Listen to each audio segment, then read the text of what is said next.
If you have ongoing exposure to controlling people, it's a virtual certainty that you're going to experience blurry boundaries, which is why I've created the extensive online course called This Is Me, Establishing Boundaries with the Controllers in Your Life.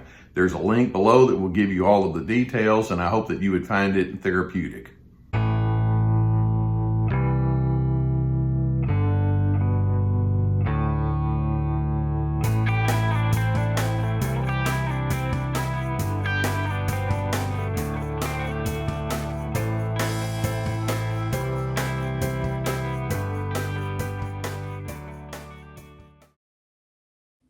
I know that most of you have had quite a bit of exposure to people who have a strong narcissistic bent, and the longer you're with that person, the more it just wears you out and it brings you down in your emotional and your relational goals. And one of the big questions that you can ask yourself is, why didn't I see this earlier? Now, you may be at a place right now where you're ready to make some significant adjustments, but you look back and think, looking back, all of the signs were there. Why didn't I do something about it back then? But first, let's acknowledge there's intellectual knowledge, and then there's experiential knowledge. Back then, you may have had a certain intellectual knowledge about what narcissism might be, textbook kind of things. But now that you've lived through it, that intellectual knowledge has become experiential knowledge. And what I want to do is teach you how to draw upon that experiential knowledge so that even though they may have created a great deal of pain and difficulty, you're going to be a better person from this day forward based on the information that you're able to digest, and it's called insight, and to live upon. Let's also keep in mind, back then, as the narcissist was just kind of having their way with you, part of it is you didn't know what you didn't know. There are some things about narcissism that you can only learn and understand after you've been exposed to it. And likewise, you look back then and you realize part of the problem that you had getting pulled in was you didn't think like a conniver. And so it didn't dawn on you, if you're not a conniver, that other person would be that way toward you. And of course, they're thinking, oh, this is going to be great for me then. And then in addition to that, let's also recognize that narcissists can be masters of disguise. Many times they don't really show you the full extent of their narcissism right up front, but only over time does it show all the way. Now, there are multiple things that we can look back upon that will now show you that, yep, that was narcissism you were dealing with. And you can see that now you have a different understanding of that. I want to run through quite a number of these so that you can kind of get a back then versus now. For example, back then, when you first were engaging with these individuals, the narcissist may have portrayed himself or herself as being a trustworthy person. Like, oh yeah, you can trust me. And they might have tried to be congenial and available, only for you to find out as the years have gone by, this person's not trustworthy at all. In fact, in any attempt to show themselves as that is part of that disguise that they had. Now you can see it, back then you didn't see it. Or back then, speaking of trust, it may have even been that the narcissist was willing to say, I'll show you some trust. And they may have tried to show themselves as being open and willing to allow you to go your own way. It's like, oh yeah, I'm a real open person. When in fact now you realize narcissists don't trust. In fact, if anything, they can be quite paranoid. They're always wondering, what does this mean? Why did you do that? And so any portrayal of trust toward you was also false, part of the deception. Or back then, that narcissist may have portrayed himself or herself as being a very thoughtful and pensive kind of person.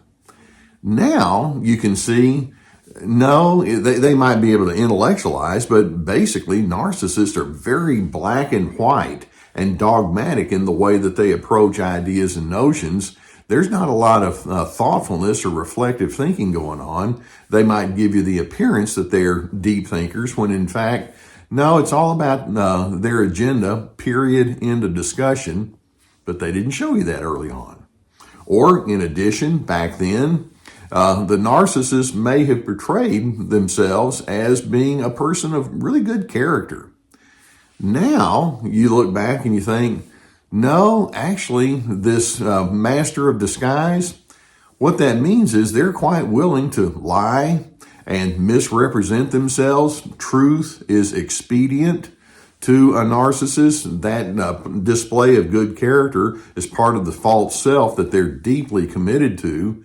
You didn't see it back then, but now you can after multiple exposures. Or, in addition, back then, they may have tried to let you think, oh yeah, you and I, we're equals.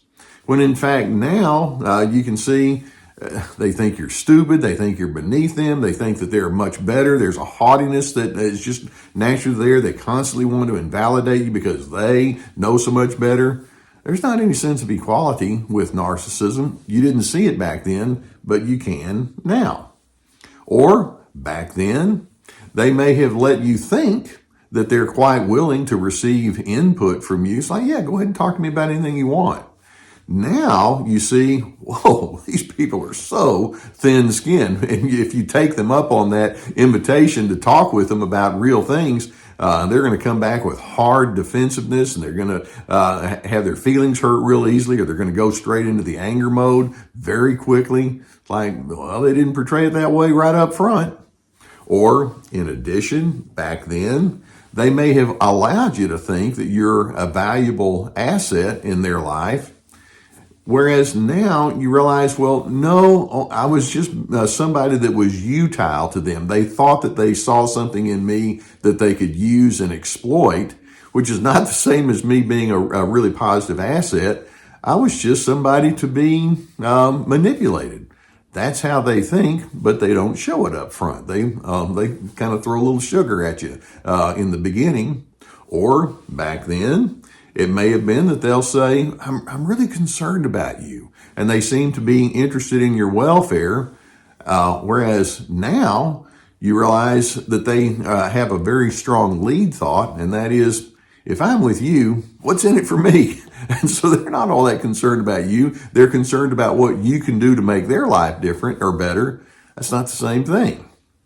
Back then, they tried to present themselves as being emotionally and relationally steady. It's like, oh yeah, I'm just a really easygoing kind of person. Now you can see that they can operate with a great deal of anger and agitation and irritability. Sometimes it comes out in a nasty temper. Other times they just quietly hold on to contempt, and you know it, and you're constantly in the doghouse, and they're stubborn with that. That's certainly not the same kind of steady influence that they may have portrayed way back then. Back then, they may have touted excellent ethics, whether it's in their morality or their way of doing business or work or how they treat people. Now, you see, these people have an undeveloped conscience. They might try to show themselves as being a very upstanding kind of person, but behind the scenes, it's like, well, ultimately, it's all about me getting my way. And if I have to step over a few ethical lines, I'm willing to do that.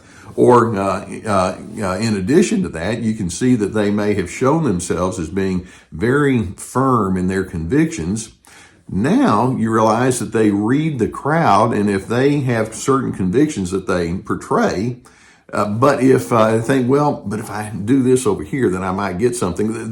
It's fluid. And they think, well, my convictions, they're good until something else comes along. And there are many people inside of business and other kind of ways, all sorts of organizations that portray themselves as being something that they're certainly not. Do you get an idea of what I'm talking about? Back then, it may have been in your naivete or in your willingness to take a person at their word.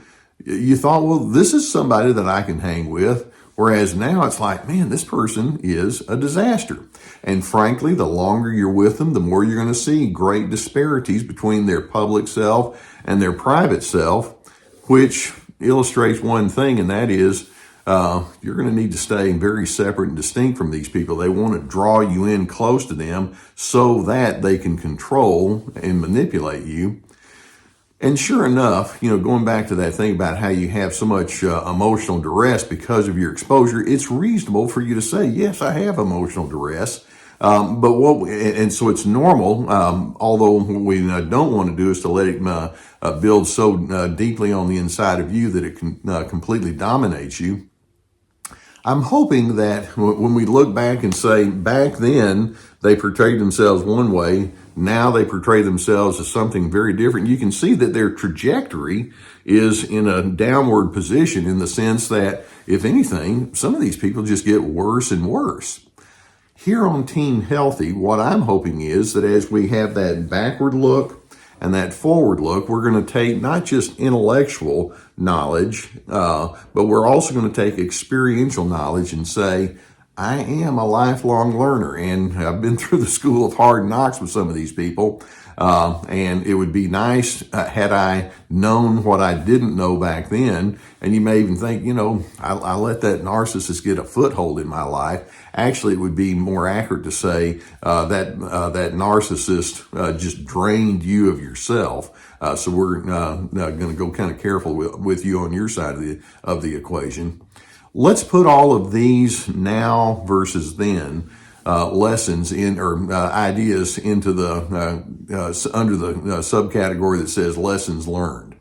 There are so many things over time that you can learn about them, and frankly about yourself, that can cause you to say, I need to shift gears, and we're going to have a much higher understanding of the need for boundaries and assertions and consequences, and finding support from people who do get you.